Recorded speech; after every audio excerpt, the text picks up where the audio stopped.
हज और उम्रा अल्लाह के लिए पूरा पूरा अदा करो।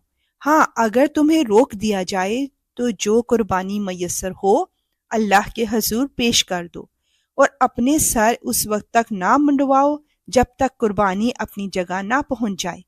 हाँ, अगर तुम में से कोई शख्स बीमार हो या उसके सर पर कोई तकलीफ हो तो रोज़ों या सदके या कुर्बानी का फिदिया दे।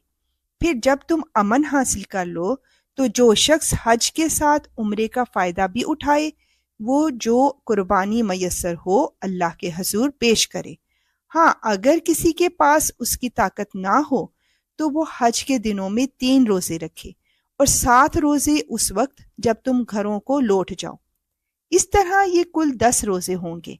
ये हुक्म इन लोगों के लिए है जिनके घर वाले मस्जिद हराम के पास ना रहते हों। और अल्लाह से डरते रहो और जान रखो कि